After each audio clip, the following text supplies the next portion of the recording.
میرے بھائی اور دوستو، اٹھاؤ سورہ النحل آیت نمبر 105۔ فرمایا انما یفتری الکذب الذین لا یؤمنون بآیات اللہ، جھوٹ افطرا تو وہی باندھتے ہیں جنہیں اللہ تعالیٰ کی آیتوں پر ایمان نہیں ہوتا۔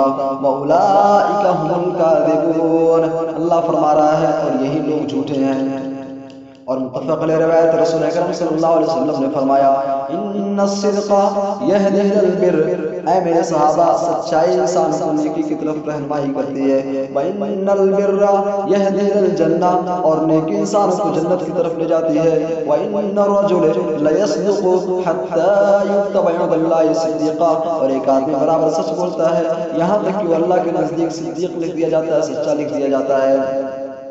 وَإِنَّ الْكَذِبَ يَهْدِي إِلَى الْفُجُورِ، اور جھوٹ انسان کو برائی کی طرف رہنمائی کرتی ہے۔ وَإِنَّ الْفُجُورَ يَهْدِي إِلَى النَّارِ، اور برائی انسان کو جہنم کی طرف لے جاتی ہے۔ وَإِنَّ الرَّجُلَ لَيَكْذِبُ حَتَّى يُكْتَبَ عِندَ اللَّهِ كَذَّابًا، اور ایک آدمی برابر جھوٹ بولتا ہے یہاں تک کہ اللہ کے نزدیک کو جھوٹا لکھ دیا جاتا ہے، کذاب لکھ دیا جاتا ہے۔ میرے بھائی اور دوستو، ایک روایت میں رسول اکرم صلی اللہ علیہ وسلم نے جھوٹ کو منافقین کی صفات میں سے ایک صفت قرار دیا۔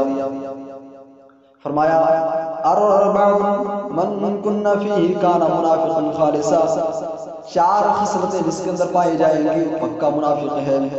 ومن کانت فیہ خصلۃ منہن کانت فیہ خصلۃ من النفاق، اور ان چار خصلتوں میں سے اگر کوئی ایک خصلت بھی کسی کے اندر پائی گئی تو اس کے اندر نفاق کی خصلت پائی گئی۔ حتی یدعها، یہاں تک کہ اس کو چھوڑ دے۔ اذا اؤتمن خان، جب اس کے پاس امانت رکھی جائے تو اس امانت میں خیانت کرے۔ واذا حدث کذب، اور جب بات کرے تو جھوٹ بولے۔ واذا عاہد غدر، جب عہد و پیمان کرے تو دھوکے سے کام لے، دھوکہ دہی کرے۔ واذا خاصم فجر، جب لڑائی کرے تو گالی گلوچ بکے۔ میرے بھائی اور دوستو، غور کرنے کا مقام ہے رسول اکرم صلی اللہ علیہ وسلم نے جھوٹ کو منافقین کی صفات میں سے ایک صفت قرار دیا۔ اور جانتے ہیں منافقوں کا ٹھکانہ، منافقوں کا انجام کیا ہے؟ فرمایا ان المنافقین فی الدرک الاسفل من النار، منافقین جہنم کے سب سے نچلے طبقے میں ہوں گے، یعنی وہ جہنم میں جائیں گے۔ اور ابو داؤد ترمذی کی روایت میں ہے، جسے علامہ البانی نے حسن قرار دیا ہے، رسول اکرم صلی اللہ علیہ وسلم نے بطور مذاق جھوٹ بولنے والے شخص کے لیے جہنم کی وعید سنائی ہے۔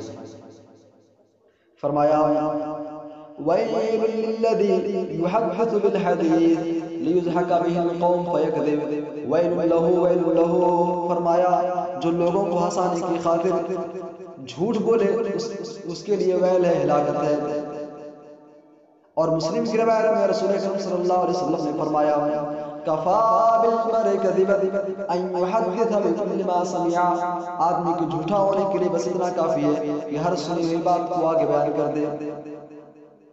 وہ خبر سچی ہے کہ جھوٹی ہے بلا کسی تحقیق کے، اس کو آگے بیان کرتا پھر رہا ہے۔ میرے بھائی اور دوستو، رسول اکرم صلی اللہ علیہ وسلم نے فرمایا کہ آدمی کو جھوٹا ہونے کے لیے بس اتنا کافی ہے کہ ہر سنی ہوئی بات کو آگے بیان کر دے۔ اور ایک روایت میں رسول اکرم صلی اللہ علیہ وسلم نے تو جھوٹ کو سب سے بڑا گناہ قرار دیا، متفق علیہ روایت ہے۔ رسول اکرم صلی اللہ علیہ وسلم نے فرمایا الا انبئکم باکبر الکبائر، اے میرے صحابہ کیا میں تم کو سب سے بڑے گناہ کے بارے میں نہ بتلاؤں؟ ثلاث، رسول اکرم صلی اللہ علیہ وسلم نے اس جملے کو 3 مرتبہ دہرایا۔ قلنا بلا یا رسول اللہ، ہم نے کہا اللہ کے رسول کیوں نہیں؟ فرمایا الاشراک باللہ، اے میرے صحابہ سب سے بڑا گناہ اللہ کے ساتھ شرک کرنا۔ وعقوق الوالدین، نمبر 2 والدین کی نافرمانی کرنا۔ وکان متکئا فجلس، راوی حدیث کہتے ہیں رسول اکرم صلی اللہ علیہ وسلم ٹیک لگائے ہوئے تھے، آپ برابر بیٹھ گئے۔ وقال الا قول الزور وشہادۃ الزور، الا قول الزور وشہادۃ الزور، اے میرے صحابہ سنو، آگاہ ہو جاؤ، خبردار ہو جاؤ، جھوٹ بولنا، جھوٹی گواہی دینا سب سے بڑے گناہ میں سے ایک ہے۔ الا قول الزور وشہادۃ الزور، اے میرے صحابہ جھوٹ بولنا، جھوٹی گواہی دینا سب سے بڑا گناہ ہے۔ فما زال يقولها حتى قلت لا يسكت، راوی حدیث کہتے ہیں رسول اکرم صلی اللہ علیہ وسلم اس جملے کو بار بار دہراتے رہے یہاں تک کہ میں کہنے لگا کاش کہ آپ خاموش جاتے۔ میرے بھائی اور دوستو، غور کرنے کا مقام ہے رسول اکرم صلی اللہ علیہ وسلم نے بطور مذاق جھوٹ بولنے والے شخص کے لیے جہنم کی وعید سنائی، تو کہیں منافقین کی صفات میں سے ایک صفت قرار دیا، تو کہیں سب سے بڑا گناہ قرار دیا، لیکن افسوس کا مقام ہے آج ہم اسی نبی کی اتباع کرنے والے، اسی نبی کی پیروی کرنے والے، اسی نبی کے نقش قدم پر چلنے والے، آج ہمارا حال یہ ہے کہ ہمارا کوئی کام چھوٹے سے چھوٹا کام جھوٹ کی